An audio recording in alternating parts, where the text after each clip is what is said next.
Om Ajnanatimidandasya Jnananjana Shalakaya Chakshurun Militam Dhena Tasmai Shri Gurave Namah. In the Bhagavad Gita, the 14th chapter, Krishna describes how there are three modes of material nature. And in text number 6 of 14, Tatra Sattvam Nirmalatvat Prakashakam Anamayam Sukha Sangena Bhatnati Jnana Sangena Chanaka. O sinless one, the mode of goodness, being purer than the others, is illuminating, and it frees one from all sinful reactions. Those situated in that mode become conditioned by sense of happiness. So tatra means there, sattvam, the mode of goodness.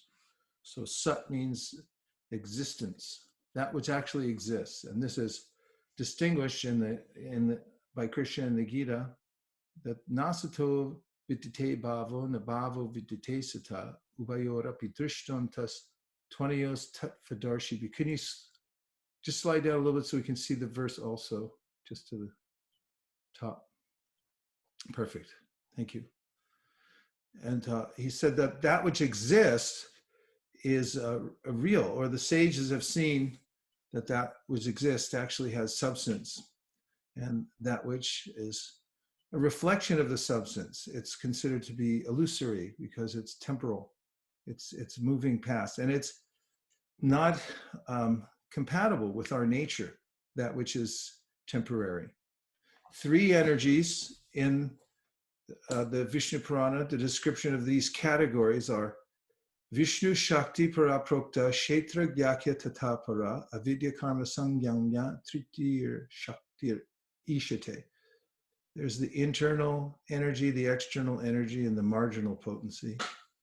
And when the marginal living entity, who's the same quality as Krishna, interacts with the material nature, one can see that interaction in the form of fruitive activities that are binding for the living entity. The material nature ultimately is one substance, but it gets divided by the Supreme Personality of Godhead, and ultimately is manifest in myriad forms because of the combinations and permutations of the three modes of material nature. And within the apparatus of the human body, there are senses, and above the senses is the mind, above the mind is the intelligence, and above the intelligence is the Purusha, or the Atma, which is categorically different from all the other elements in the body. And then, of course, there's the Paramatma, or the Supreme Soul, who's the source of everything, and who's the guiding witness of the living entity who travels to many different bodies. Ishvara sarvabhutanam hrideshara jundatishtati brahmayan sarvabhutani yantra rudrani mayaya. Krishna confirms in Bhagavad Gita, I'm the one traveling with the living entity who's on the yantra of the material body. The process of yoga entails understanding the difference.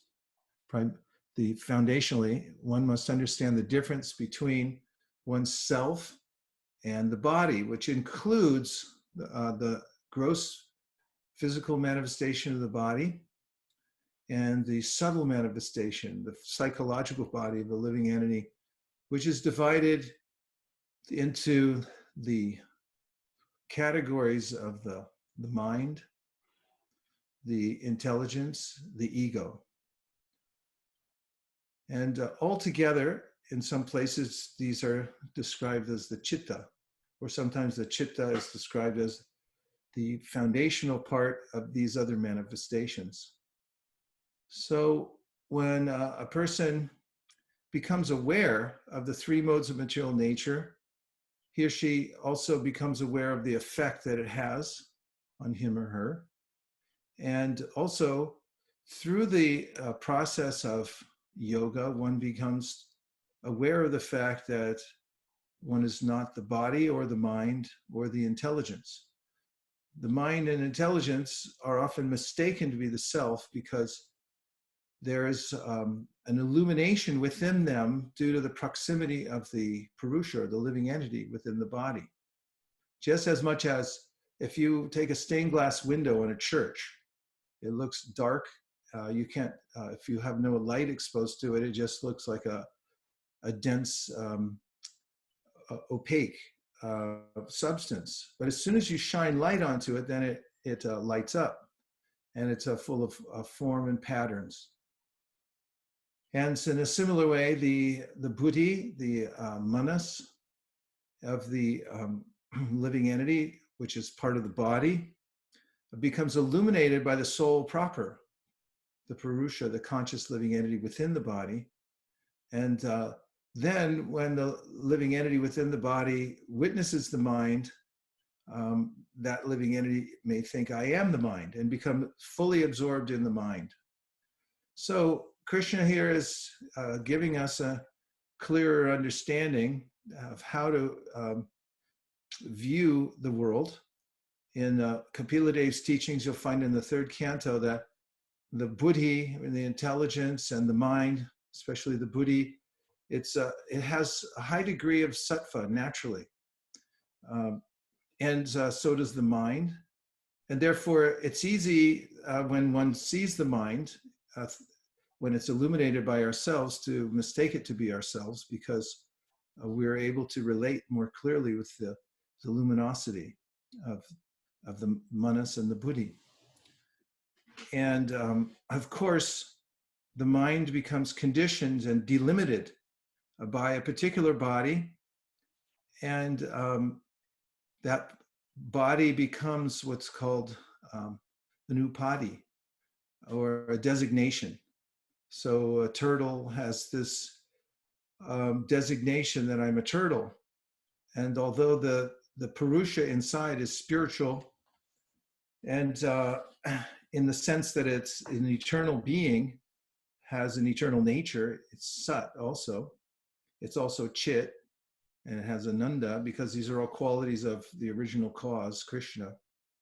However, when delimited by the body and the mind of a turtle, conditioned by the three modes of material nature, and contracted into small circumference, a smaller circumference, then that living entity identifies with that particular reality. So from the human point of view, there's a way in which, through the process of yoga, one purifies the consciousness. Chaitanya Mahaprabhu said, Cheto Darpana Marjanam. The chitta has to be purified of the lower modes of material nature. And the living being then also becomes aware of the fact that I am not even the mind or the body. So in the process of dealing with the three modes of material nature, in this verse, Krishna is saying that tatra, there, sattvam, the mode of goodness, nirmala dvad, being purest in the material world. So purest means that it's purer than sattvas of the rajas and tamas. And prakashakam means it's illuminating, anamayam, without any sinful reactions. And it's characterized by sukha, or happiness. So ka, in the sukha, this word means space, actually, and su means good. So when one is in the mode of goodness, one's happy. The happiness comes from an expanded consciousness, which is able to witness, first of all, one's able, sattvam yad brahma darshanam. From sattva, one's able to have darshan, or be able to see one's nature, which is blissful. So in rajas, there's activity, and the activity is to self-gratify, or to develop something so that one can be happy in the future. And that never happens. And then tamas is characterized by helplessness. One's simply helpless, which isn't a good feeling, is it? So this development of sattva is very powerful. And anamayam, it's described here without any sinful reaction, and sukha, happiness.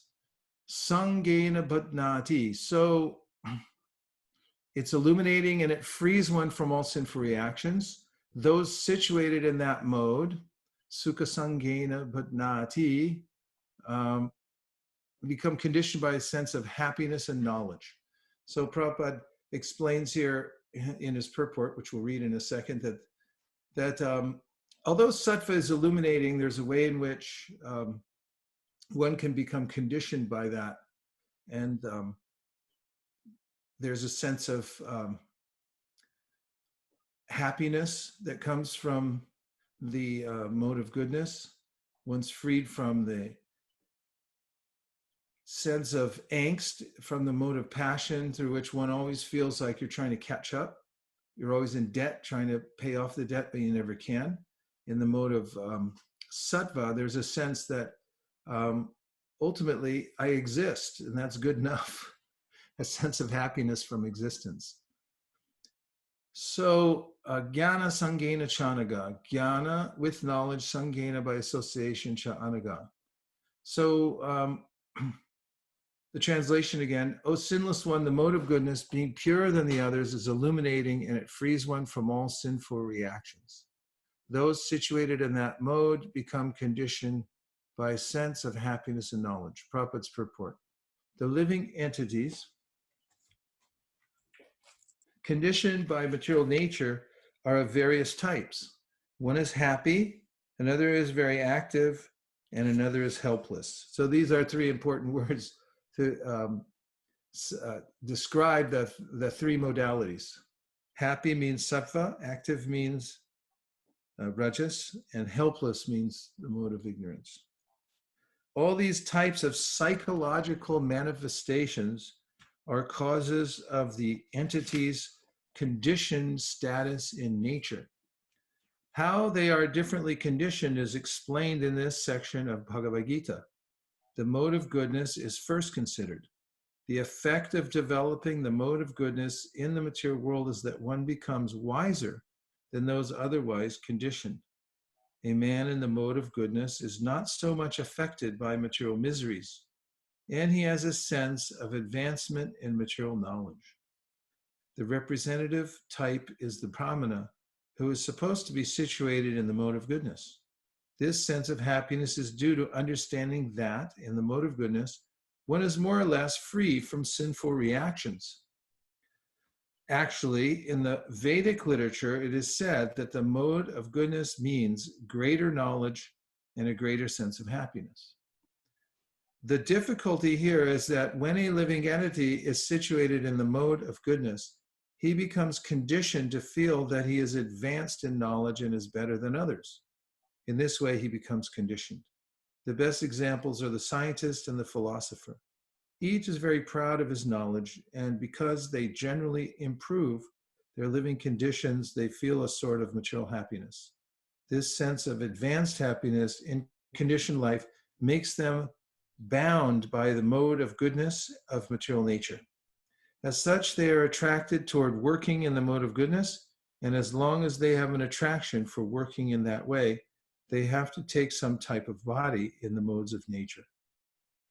Thus, there is no likelihood of liberation or of being transferred to the spiritual world. Repeatedly, one may become a philosopher, a scientist, or a poet, and repeatedly become entangled in the same disadvantages of birth and death. But due to the illusion of the material energy, one thinks that this sort of life is pleasant. So this is an interesting description of sattva gun, that it's purifying, it gives one wisdom, a sense of happiness, but it's also a guna. It also binds one to this material world. Rishabhadeva in the 5th canto says, Parabhavas tava bodha jato yamadna jignasata atma tattvam. He describes that there's a way in which the material nature has a coloring to it.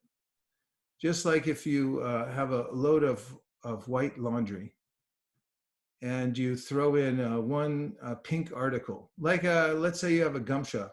I mean, don't try this at home. I don't recommend it at all. It's like a disaster. this happens a lot in brahmacharya ashrams from young men who never learn how to wash stuff, and they'll wash your stuff for you. So you throw in one tiny gamsha and a huge wash of white clothes, and then everything turns pink. It's slightly pink if it's an old gamsha, but enough so that it's no longer really representative of the ashram. So in a similar way, there's a taint that comes from the modes of material nature. Even when one's in goodness, there's a competition by the various modes. They're competing with one another, and they or the people who have developed sattva are not completely pure, but they're affected. So then Rishabhadev says that because of that, there's a way in which one, by being colored by the modes of material nature, has to take birth again in the material world in order to, because it's a natural phenomenon that takes place by Daiva-nitrena. There's an accommodation given to those who have a desire to enjoy the material world through the senses, and that is accommodated naturally by the modes of material nature, practically automatically, mechanically, it's awarded. So then one, as Prabhupada points out here, ends up again repeatedly in the various bodies of the material world. So to come to the perfect stage, one has to become perfectly pure. And this is achieved through the process of bhakti yoga, purifying the senses. Sarvapadi vanir muktam tatprapena nirmalam hrishikena hrishikesha sevanam bhaktir uchate. The devotional service means engaging all the senses in the service of the Lord of the senses. And they are material or contaminated by the modes of material nature. However, when they're engaged fully in the service of the Supreme Pure, who's above the modes of material nature, then just as when you take an iron rod and you put it in fire and you leave it in fire, the iron rod becomes transformed and it becomes red hot. So it becomes fire-like. So similarly, when the senses are engaged in the service of Ishvara or Hrishikesh, Shrishik Isha, the Lord of the senses, for whom the senses are made, they're made by him and they're made to serve him. And when they're properly serving Krishna, they become transformed also, and they become completely pure. And then the other method, which is also using the senses, but it's through the 9 processes of devotional service, beginning with Shravanam. When we hear transcendental sound vibration, then there's this wonderful phenomena of vidhunoti, a sorting out of the lower modes of material nature and any impurities that are within by Krishna's help through the power of the transcendental sound vibration. That includes the kirtan, like hearing the kirtan of Hare Krishna, Krishna Krishna, Hare Hare, Hare Rama, Rama Rama, Hare Hare, hearing Srimad Bhagavatam, and listening to these vibrations, Pravishtakarna Randrena, Swanam Bhavam Suro Ruham. There's a way in which one becomes purified, and simultaneously one's relationship with Krishna within the heart becomes manifested. So Shravanam, Kirtanam, Vishnu Smaranam is a natural result of hearing and chanting, is that one begins to remember Krishna and think in terms of serving Krishna, remembering Krishna's pastimes, his qualities, his instructions, and so forth. And then serving the lotus feet of the Lord, doing deity worship, and praying, and becoming a friend of Krishna, offering everything to Krishna. Through absorption in these 9 methods, or any one of them, or any combination of them, one by association with the Supreme Pure, one's senses become purified. And all schools of yoga agree that even while in this material body, if one is able to rise above the modes of material nature, then one becomes a liberated soul, even while in this body. Iha yasya harir dasye karmana manasa gira Nikila apyabastasu jivan muktasa uchite means iha, even in this body, even in this world. Yasya harirase karmana manasa gira. Karmana means your activities, if they're dedicated for the Lord. Karmana manasa, and the mind is engaged in Krishna. Giri means the words. If your words are engaged in Krishna service. Nikila apyavastastu jivan muktasu uchite. So you're known as jivan mukta. You're liberated even while in this body. So Krishna says in Gita also that mam chayo vyabhicharena bhakti yogena sevate sagunan samatityaitan brahma bhuyaya kalpate. That if you go on rendering devotional service, then naturally you'll rise above the three modes of material nature and you'll come to the spiritual platform. And from the spiritual platform, then you're able to see Krishna. Lord Shiva confirmed this. Shuddha Sattva Visheshatma, that he said from the Shuddha Sattva Visheshatma, that I'm able to directly see the Supreme Personality of Godhead from that platform, which is above even material goodness, no more contamination by the modes of nature. And we also hear in the progression of verses in the Bhagavatam, starting with the ones we chanted, or that include the ones we chanted tonight in the Mangala Charana, and that is beginning Shushrushoshvaradanasya, the developing a taste for hearing by serving, and then by hearing Bhagavatam, Krishna helps for the heart to purify the devotee, and then by hearing Bhagavatam continuously, then one becomes noticeably liberated from the lower qualities of nature, and then the lower qualities are completely vanquished, and one becomes established in the self, means one's aware of the fact that my only purpose really is to serve Krishna, and that I'm a spiritual soul beyond the material world altogether. That's the liberated situation. And then finally, he's describing that one has complete scientific knowledge of the personality of Godhead and becomes fixed up in that platform of devotional service. So there are other systems of yoga, like the Ashtanga process. Patanjali describes these levels of purification that start with yam and niyam, means that you have to start to interact with the world in a different way. You have to be truthful, you can't steal, you have to be nonviolent, you have to control your senses and so forth. And then you can start the process of meditation after you've cleaned up your act.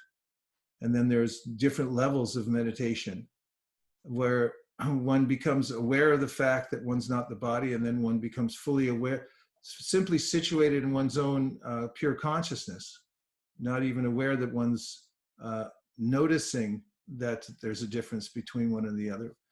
And then he describes the shortcut to all of those in the Yoga Sutras. He calls Ishvara Pranidan. If you offer your sincere obeisances to Ishvara, who's there with you, then very quickly you can shortcut all these other processes. Nonetheless, even in bhakti, Rupa Goswami starts with Vacho Vegam, Manasakroda Vegam, Jihva Vegam, Udaropasta Vegam.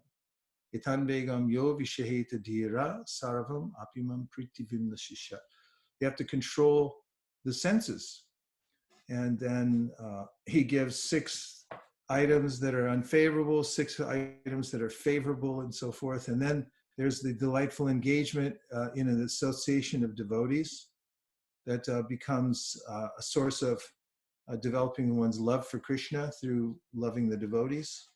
And then understanding the Vaishnavas, that no matter what their external situation may be, because they become servants of Krishna, they're known to be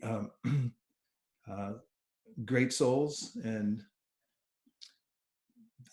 their association is purifying. And then he describes the different levels of Vaishnavas. and how one should distinguish them and associate with each kind of Vaishnav. The beginning Vaishnav is the one who can say Hare Krishna. You should offer obeisances in your mind. Then there's the next level of Vaishnav, the Vaishnav who's taken Diksha and is chanting and practicing. And for that person, you should go out of your way to offer demonstrative, respectful obeisances. And then for the third class, the one who's progressed to the level of actually being free from ego. No more hankar in such a person. And it's exhibited because nindadi shunya, no more friends and enemies. They're not fighting for their prestige in the material world anymore. So they're not concerned with criticizing others. Nindadi shunya, and such persons are should be served and listened to by the association of devotees. Throughout the Bhagavatam, it's described that the association of devotees is purifying. Tulayana lavina pina swargam na punarbhavam bhagavat sangi sangasya martyanam kimutashisha. So there's nothing equal to the association of Vaishnavas, those who have dedicated their life to serving Krishna. And Tulayama, nothing can outweigh that. Tulayama lavina pi naswargam na punarbhavam. It can't compare to liberation. Or can't compare to go to the heavenly planets, which is just like moving into a better neighborhood, but you're still under quarantine from the coronavirus. Naswargam na punarbhavam. It's obviously better than material sense gratification in this world. And others say the same thing. Lord Chaitanya quotes all these verses describing how devotional service is fostered by association with Vaishnavas. Naisham matistavara rukramangrim spishartyanarta pagamo yadartaha mahiya sampadarajo bhishekam diskinchananam navranita yavat. That you have to get the association of a Vaishnav, somebody who's 100% dedicated to the process of devotional service. And by that, you'll become purified.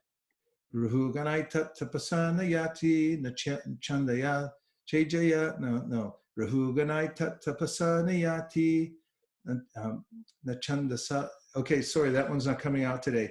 But that one's describing how there's a way in which people try to purify themselves by sitting in cold water in the winter, sitting around hot fires, performing their ashram duties perfectly, like being perfect sannyasi, perfect grihasta. Said all these things you can do, but it won't get you to the perfectional stage until you, without taking the dust from the feet of a pure Vaishnav, you can't come to the position of pure devotional service yourself. So there's some, elementary or introductory knowledge in the Bhagavad Gita about how the modes of material nature work, how we're not our bodies, and how we're interacting with the modes and getting entangled by them. And then throughout the Vaishnava literatures, there's description of how one becomes purified from that situation. And the acharyas have, coming down, especially through Srila Prabhupada, given us a clear process that anyone can practice to become elevated beyond the modes of material nature and situated in pure devotional service through different stages of practice and elevation. And now I'll just take a few reflections before I give some practical hints, the Yogadas for success. So reflections or questions? Dear devotees, you can unmute yourself to ask your questions. And Maharaj, we have a question on Facebook. Okay. So this is from Achyuta Bhav Das Prabhu. And he's thanking you for this wonderful class. And he said that you had used the term yatra of the material body. And Yantra. Yeah. Yantra. Okay. Yeah, so sorry about that. And so he says that that struck a chord with him, and he kind of wants you to, if you can elaborate a little bit more on that. Sure. So, yeah, yantra means a machine. And this body is mechanical. And it's albeit a very advanced machine. If I say, dear hand, please come here, it just comes. It's automatic, hooked up to the brain. Of course, there could be some malfunction, and then I'll say, hand, come here, and it won't come. And then I'm in a, my machine's broken. But there's hardware, which is the material body and all of its various senses. Actually, the senses are not the perceivers themselves. Ultimately, the purusha, the person in the body, is the perceiver, but it comes through the agency of the senses, and the senses have a gross aspect and they have a subtle aspect. So behind every sense, there's the subtle sense that is like the software behind each one of the senses. Everyone can understand that now, especially all you software engineers. There's got to be some subtle code back there that makes it run and makes it intelligible, that translates it out into some activity that actually takes place. So the 5 gross elements come out of the tanmatras, that come out of ahankar, which comes out of the buddhi. So there's this telescoping out into the material world that forms the senses. That's getting a little too technical, but the fact is that behind each sense, there's this subtle software that runs it, and it hooks up very nicely to the mind, the intelligence, and the false ego, and then offers it up to the purusha, or the atma, the living entity that's within the body. So if we analyze the body, we'll find that it's very much mechanical. It's categorically different than the conscious being that's within the body. And this is a knowledge, Krishna says. Kshetra jnam chapi mam vidhi sarva kshetreshu bharata kshetragnayo jnanam yatash jnanam matam mama. Krishna gives his opinion, matam mama. This is my opinion. This is what knowledge is. Knowledge means being able to see the difference between myself and, he says, the field that I'm resting in, the field where I'm enacting my desires. And it's being fulfilled through the body, and the body is a part of the material nature. And it's happening by higher arrangement. Prakrite kriyamanani gunai karmani sarvasha ahankara vimudhatma kartaham iti manyate. The body, although it works really fast, so I think I'm doing this, is actually being conducted by the material nature. There are devas, or higher powers, who are intelligent, who assist me in doing this and that and this, and blinking my eyes. I'm not aware of it, it's going on. And even if I am aware of it, even if I'm deliberately lifting my hand, that's being facilitated by material nature. But Krishna says, if somebody thinks that, yeah, that's me, I'm doing this, I am my body, I'm doing all these things, that person is vimudha, which means really stupid. It really doesn't know what's going on. And so one has to become aware of one's situation. Krishna then says, Tatvavittu mahabaho gunakarma vibhagoyo guna guneshu vartanta iti matva nasajjate.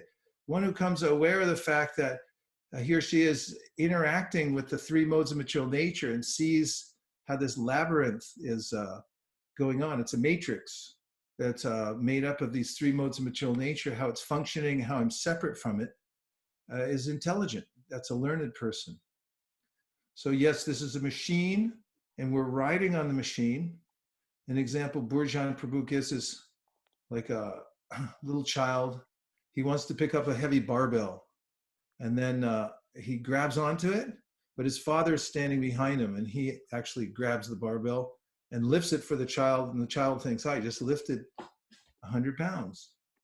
But Krishna is there facilitating the ways in which we interact with the 3 modes of material nature.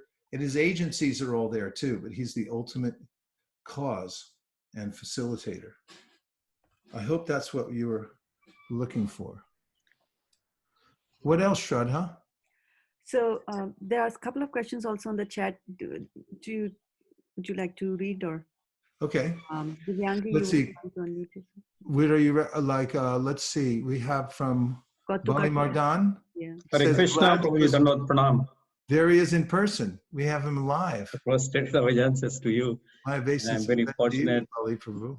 Thank you. I just like to give you one my reflection about, I think you have quoted many times about the Ninda, criticism, and how the three different layers of Vaishnava we should be appreciating and respecting. And also in Chaitanya Charitamrita Madhya Lila also, when Chaitanya Mahaprabhu giving instructions, he say like Purascharana Vidhi, Krishna Prasad Bhojan, Anivedita Tyaga, and Vaishnava Nindadi Varjana. That means giving up the blaspheming of the Lord's devotee, which is pretty powerful. And you have really quoted several times in many of the occasions I've heard, and I wanted to imbibe some of the instructions. That's why one of the things I really felt, because Lord Ramachandra also, when he wanted to pierce the arrows to the Samudra at the time he appeared, then after that he said, "Oh, my arrow is already come out, so I need to pierce somewhere else."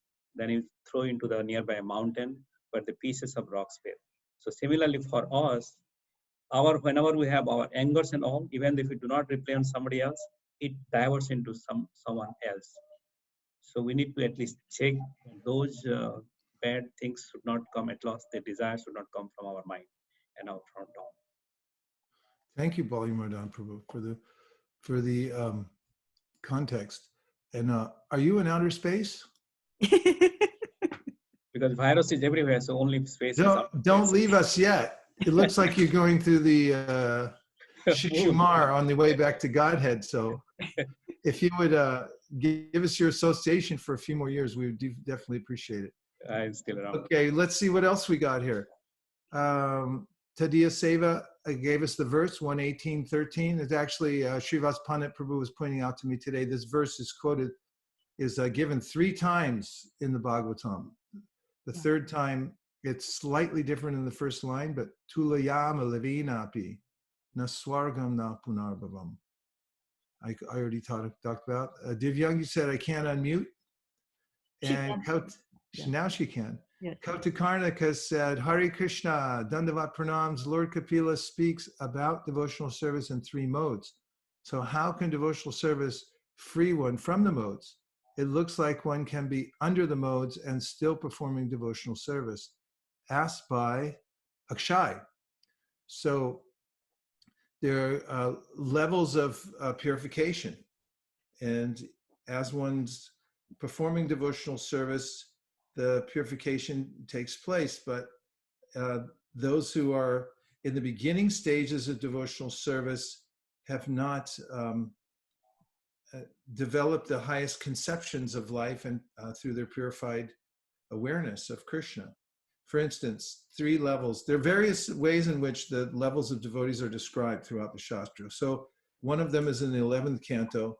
The lowest, the beginning stage is described Acharyam eva harya. Archayam eva harye pujam yashvaraye hate natad bhakteshu chanyeshu sabhakta prakrita smitaha.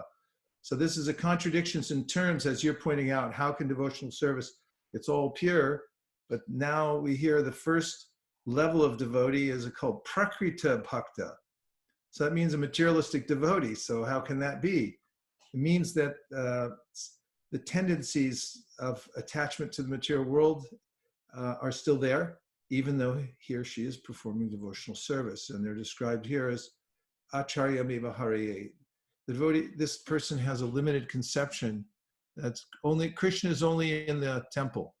And I see Krishna there, but nowhere else. Especially natad bhakteshu cha anyeshu. The beginner can't see the devotees, can't understand the importance of devotees, and also doesn't know how to do good for others.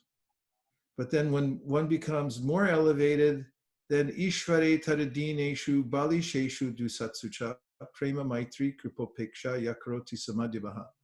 That person is defined as the middle class devotee who is able to see the Supreme Lord, understand and appreciate the devotees, sees who is innocent, and also sees who's envious of the Lord. So this is expanded vision as one's performing devotional service.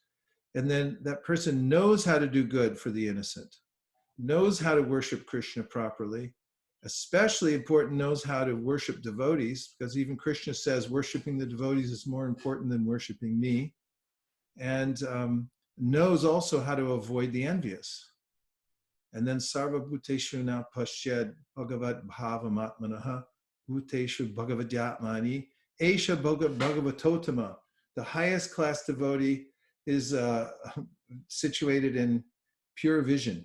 So it's by gradations that one becomes purified, and even though one is starting devotional service, the tendency for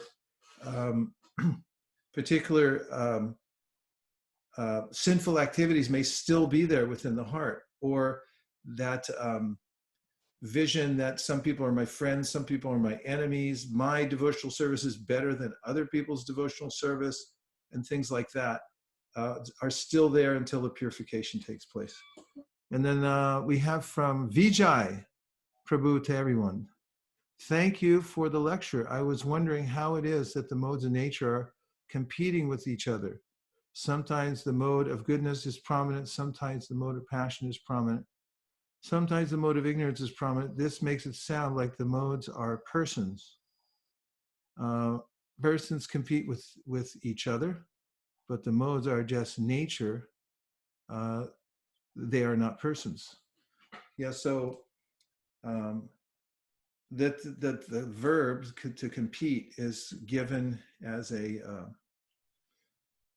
it's just descriptive, that's all. These forces of nature are constantly, just like in a scientific experiment, you'll see certain elements are moving, and sometimes some become more prominent than others.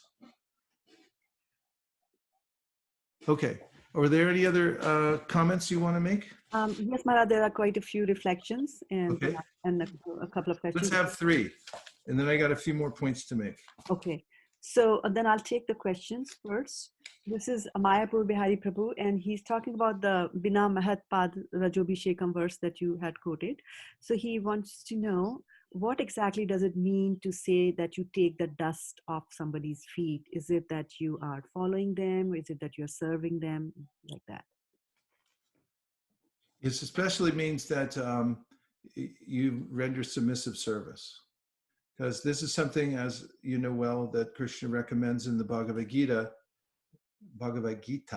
When you approach an exalted person, somebody who's tattvadarshina, someone who's seen the truth, then you should do 3 things. One is you should be submissively disposed to that person, pranipat. Then pratiprashnena, you should ask really good questions, pertinent questions. And sevaya, you should render service. And you might notice that when somebody renders service to you, you'll notice that you become inclined to want to do something for them. It's just natural. There's a sense of reciprocity.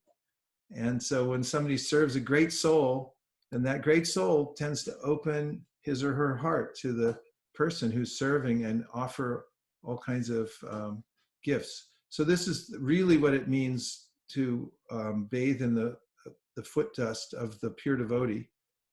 Of course, it's also a very powerful substance mentioned in the Chaitanya Charitamrita. There are 3 very powerful substances. One is the foot dust from the lotus feet of pure devotees. Second is the water that washed their lotus feet. And the third is the remnants of their food. There's prasadam, there's mahaprasadam, and there's mahaprasadam. So prasadam is prasadam. It's offered to the Lord, but then when it's offered directly to the deities, it's become mahaprasadam. And when that mahaprasadam has been honored by a pure devotee, and then you can get the remnants thereafter, you've got yourself some mahaprasadam. So these 3 substances, Kaviraj Goswami says, should not be neglected. So both things are there, but one shouldn't think, let me just run and grab the feet of devotees and then my life will be perfect and then I can do whatever I want. No, better you serve you serve them submissively, try to take up their instructions. What's the other question, Shraddha? No, rest of them are all comments, Maharaj, so you can take them later. Okay, I'll take those in a minute. Yeah. Here's a few gathas for success. First is take time for relationships. This is confirmed by Rupa Goswami in the Upadeshamrita, Dadati Pratigunati Guhyam Akyati Prichiti Bhunte Bhojayate Chaiva Shadviram Pratilakshanam. If you want to have success in devotional service, then you need to have loving devotions, loving relationships with the devotees. So give gifts, exchange gifts, take time for relationships, because that's what fulfills our desires, and it pleases Krishna very much also, as we saw in the case of the Prachetas, when they had very good relationships with each other in their practice of devotional service, and the Lord became very pleased. The second yagata is you gotta encourage the heck out of everybody. That's Krishna. Krishna's doing that. He's always trying to encourage us in various ways. He sends the Ganga, the Jamuna, Tulsi, the Bhaktas, the Bhagavad Gita. He sends Giriraj. He's got the holy name coming to us. He's there in our heart. He's there. Prasadam. Thank you for saying that. It was an unembodied voice from the sky telling my favorite devotional activity, taking prasadam. All of these are encouragements coming from the Supreme Personality of Godhead.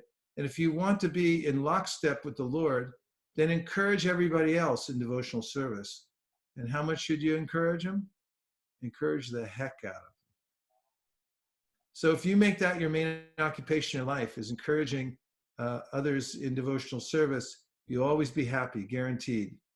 Coronavirus or no coronavirus. Okay, and the next one is be personal.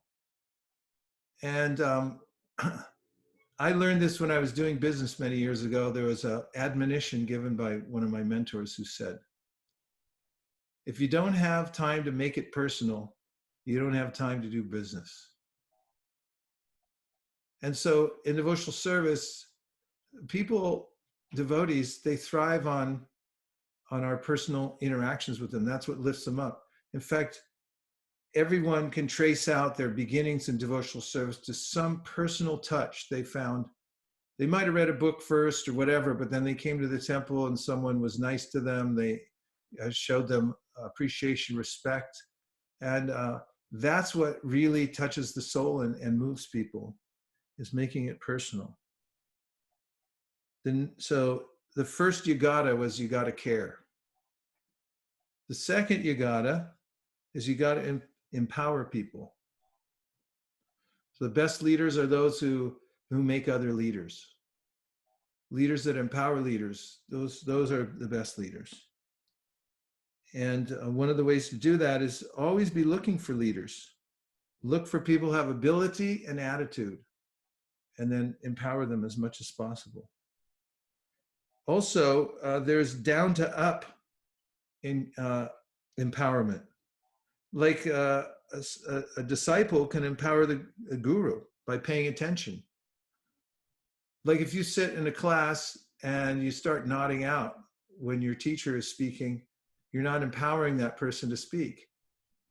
But if you're enthusiastic, you follow the instruction and you come back. It's like if you do your homework and come back, the teacher feels empowered to teach more. If you don't do it, then it's like, why should I even tell you anything else if you're not doing it? So there's empowerment that goes both ways. And Lord Chaitanya, he said, I'm the only gardener, but I want more gardeners.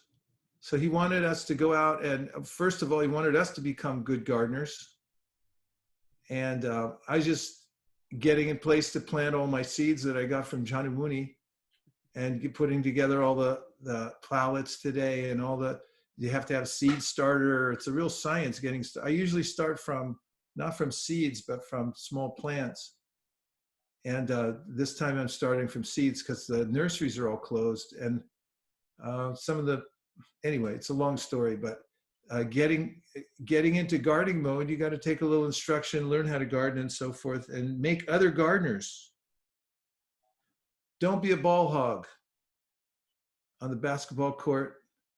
The guy who always takes the ball, goes down court, doesn't pass it off, shoots it himself, misses over and over again. Pass it around. Don't be a ball hog, but share with others. And don't care who gets the credit.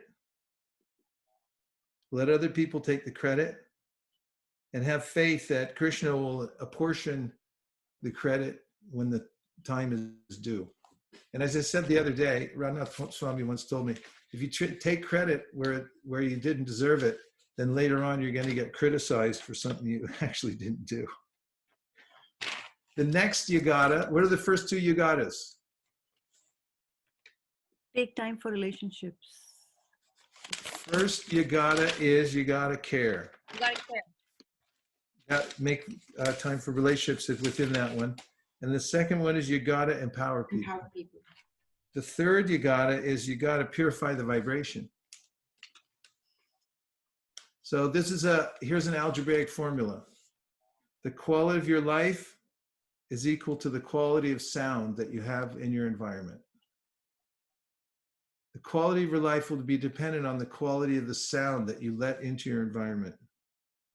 So whether you've got a community, a movement, a family, a car full of people, a room that you're living in, whatever it is, it's dependent on the vibration within the room. So KTVG, keep the transcendental vibration going. KTVG. Incorporated. Maybe I shouldn't give all these yugatas. I'll save some for later. There's a few more yugatas. Please give. Huh? Please give. He's greedy for that. Only because Manjula Kanta. Okay, next one is you got to build the pipeline. This is very practical for spreading Krishna conscious movement. The pipeline is a network of people favorable to your cause. And the more you build the pipeline, the more you can spread Krishna consciousness around the world. Remember that you can always use a friend, never an enemy.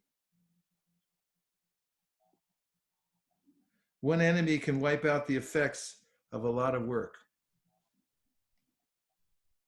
Of course, it's naturally when you preach Krishna consciousness, enemies will pop up, but we should do our best to make friends with people, not enemies.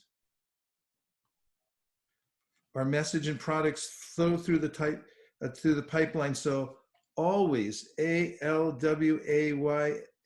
always be networking. And remember that everyone counts.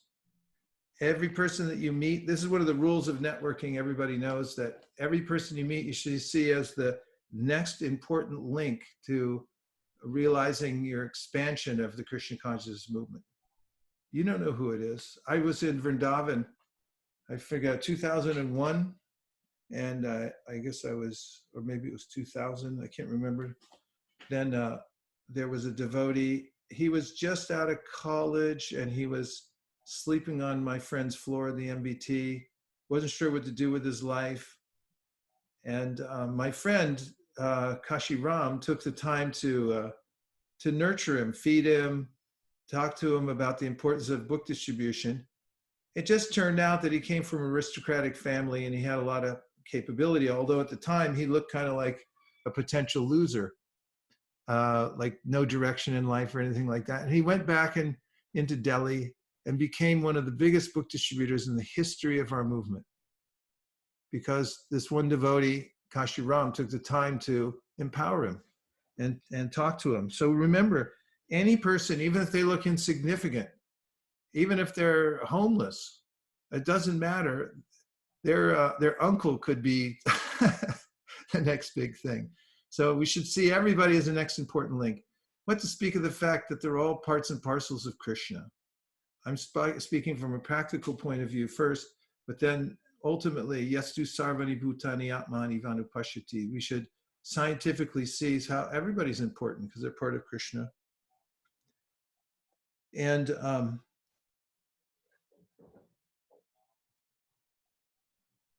the process of building the pipeline. Remember, a lot doing a little. It's very stable and a powerful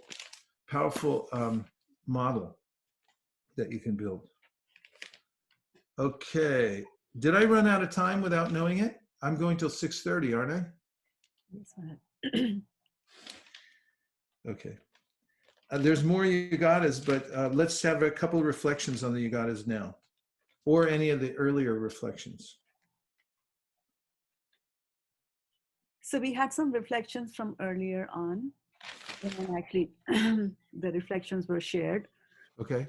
So we had Keval Bhakti Prabhu and Namrata Khatwade, both of them liked your comment where you said that going to the heavenly planets is like moving to a better neighborhood, but you are still under quarantine. That's right. That one. And then Bhakta Govind Iyer from New York, he said he liked your definition of sukha, where su is, good, and kha is space, so good space, like that. Yeah. And then Divyanga Prabhu is there, and he sent this. Sarva Vaishnavera Paye Kori, Sarva Vaishnavera Paye Kori Namaskar, Ithe Aparada Kichu Nahu Ko Amar. That's it. Om Tat Sat. Right, and then there's a question here from Manisha Amra, and she says that in Ramayana we see that Manthara was envious of Lord Ram, and her envious nature was used by the Lord as a medium to go to forest. But the philosophy is that everything can be Krishnite in the service of the Lord, anger, jealousy, etc., but not envy. So how do we understand this thing? Well, the Lord's Leela requires these various elements for flavor. So if you're taking it from the perspective of Leela, then anything can happen. And that's a higher perspective. And that's one of the easy answers when anybody asks a question. You say, why did this happen or that happen? You say, well, it's part of the Leela. It needed to be orchestrated. Because if you're going to do a play, you got to have villains and you got to have everything else in order for it to have some tension and interest in it and so forth. But it's not necessarily mantra that's, let's just say from a worldly point of view, the envy that mantra has, it's actually a detriment to devotional practice, and it's indicative of somebody who has material vision. Icha dvesha sumutena dvanva mohina bharata sarva bhutani sammoham sargayanti parantapa. Krishna says this is the nature of the materialistic mind born into the material world, is envious of other people. So it's not an admirable quality or something like that, nor was it admirable that Kaikeyi was affected by it. It's a lesson for us to be careful of mantra. As we said before in previous Ramnomis, we said, watch out for the mantra effect. Because you could be perfectly happy and then somebody will come up and whisper in your ear, don't you know, blah, blah, blah. Don't you know, haven't you heard, blah, blah, blah. And the next thing you're not feeling satisfied because you're thinking like, yeah, it actually is no good. So be careful who you listen to. From the Leela point of view, we can justify anything because it's, from a higher perspective, that it's going on to facilitate the Lord's activities. Anything else, Chandra? I have a reflection for you. Yes? Oh, Vijay, Hare Krishna. Haribo. Haribo. Yeah, there was one devotee, this is back in 1971 or so, and he was distributing books, but he wasn't having much success, and he was seeing all the other devotees doing so good. So he wrote a letter to Prabhupada and said, Prabhupada, I think I'm feeling envious towards my godbrothers because they're doing so good, I'm not doing so much, and I'm feeling some envy. And Prabhupada wrote back, very interesting. He said, actually, this is just another way of your showing appreciation for your godbrothers. You're not envious, you're just showing there's some appreciation there.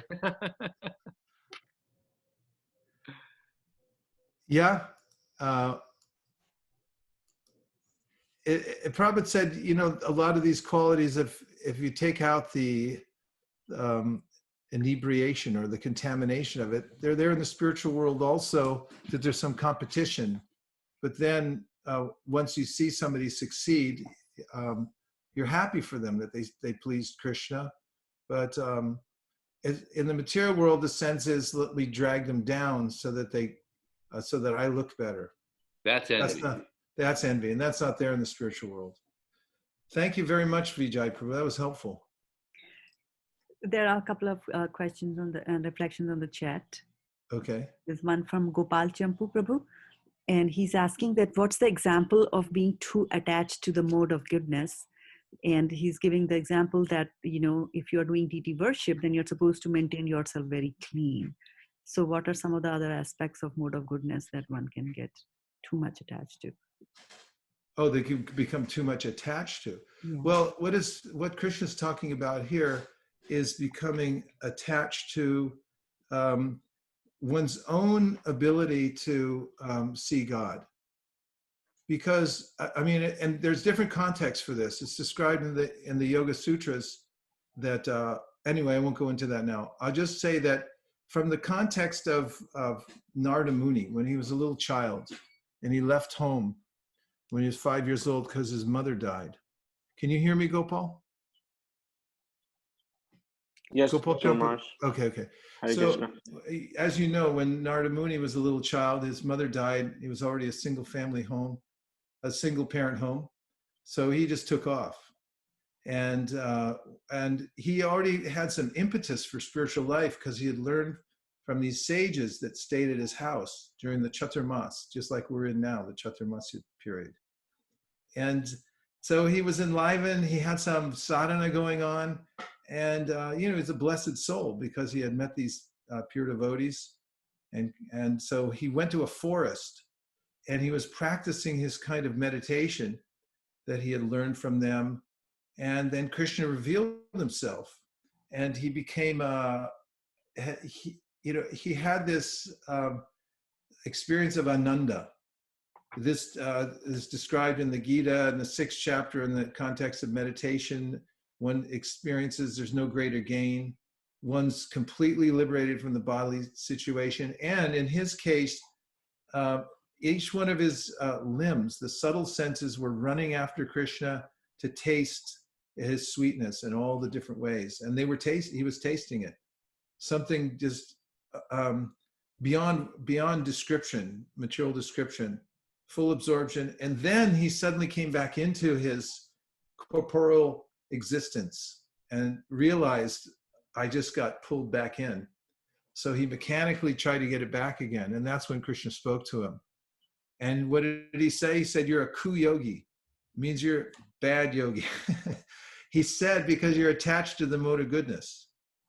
And so what that meant was, he had this idea that if I just live in the forest, if I do these techniques, then I will be able to see God anytime. And he was attached to that idea. So, Krishna wanted him to see that it wasn't by his power, but it was by Krishna's reciprocation, loving reciprocation, that one comes to that highest perfectional stage. So the point is, somebody in the mode of goodness may become attached to this idea that I'm better than others. That's one sense Prabhupada mentions here, because I'm purified. And it may try to retain that status quo of just being happy with the illumination of the body and mind, not in the in transcendental loving service. Does that help? Yes, thank you, Guru Maharaj. Yeah, so the example of deity worship, being attached to cleanliness, I mean, you can become attached because you like the feeling of being clean and so forth. You're a neatnik. Or your mood, that's not necessarily transcendental. That can be from the mode of goodness, but transcendental would mean, I want this to be clean because Krishna lives here and Krishna's going to see this. If you're walking across the temple hall and you see a rubber band on the floor and you walk past it because you think, that's for somebody else. then your mind's in the mode of ignorance, because you just. But if you're thinking, I don't want Krishna to see that when the curtain's open. He can notice that somebody left the rubber band on the ground, and so it picks it up because like, I want to please Krishna. That's transcendental. It's not mode of goodness. A subtle distinction. Okay. All right. Okay. Thank you. Good to see you. Hare Krishna, Divyanga Prabhu. Please set my obeisances. All glories to Prabhupada. Everyone okay out there? Everything's fine. Everything's just fine. What plague?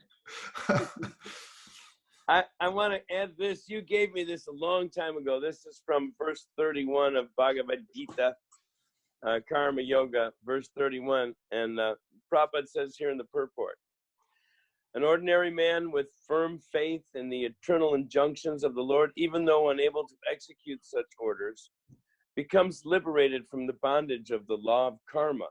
In the beginning of Krishna consciousness, one may not fully discharge the injunctions of the Lord, but because one's not resentful of the principle and works sincerely without consideration of defeat and hopelessness, he will surely be promoted to the stage of pure Krishna consciousness. You gave me that gem, I don't know, 20 years ago or something, and I lean on it heavily.